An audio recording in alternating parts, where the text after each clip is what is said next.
Well, the area itself is very beautiful, but there is a lot of hauntingly beautiful things about it.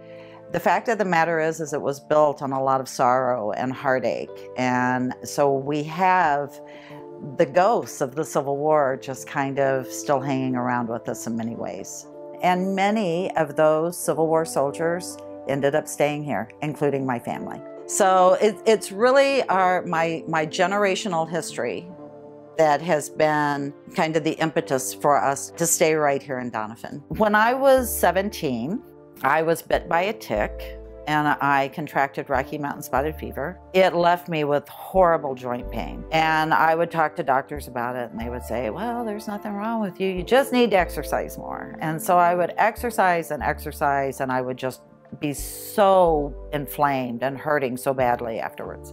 At the advice of a friend, they said, why don't you try yoga? You know, I hear it's really good for stress, it's really good for joint pain. And my reaction was the typical reaction of everybody else. I can't put my foot behind my head. And then I found a TV show that I started watching. It was just a little 30-minute show. And I started doing yoga with it. And then the next thing I knew, I was maybe a month in. I don't know when it happened, but I went up the stairs and realized my knees don't hurt anymore. And my hips don't hurt anymore. And I don't feel stressed and depressed. And all these wonderful things were happening to me. And then I thought, maybe this is something other people would want to know about. And so I got certified to teach. And I've never looked back. I was the first certified yoga therapist in the state of Missouri. I was one of the first 300 certified yoga therapists in the entire world.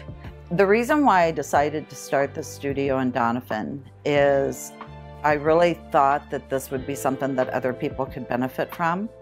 But now active cat yoga is just part of the community. I really thought, I'll teach a few yoga classes, people may come for a couple of months, that'll be it. We just celebrated our 20th anniversary. The challenges here were that people didn't understand it. I was accused of starting a cult. I was going to brainwash people and, change them from being Christian to Hindu.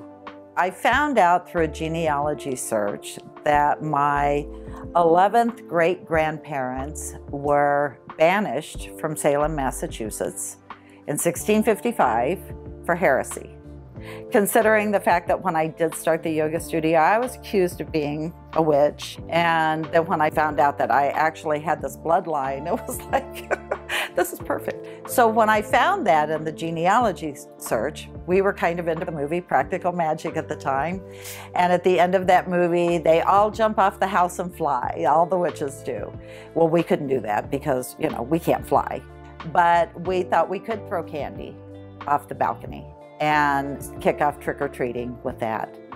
The day of Halloween, the police chief called and said, what all do you have planned? We had churches come in, we had food trucks come in, we had all these things, we were trying to all fit them down here on Grand Street. And they said, why don't we just close off all of the downtown area? And a lot of people said, I just don't think it's gonna work. People in Doniphan just don't celebrate Halloween.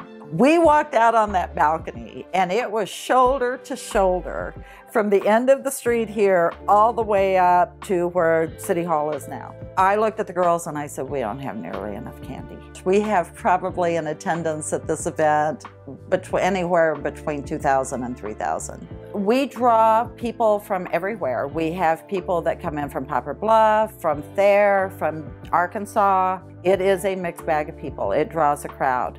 And so we were featured in a regional magazine through one of our local media that this is a place to be on Halloween. I don't really consider myself a rebel. A lot of people ask me, why do you consider yourself a rebel, or do you consider? I guess I really don't. I consider it being fearlessly and unapologetically me. My name is Kat Robinson, and these are my Ozarks.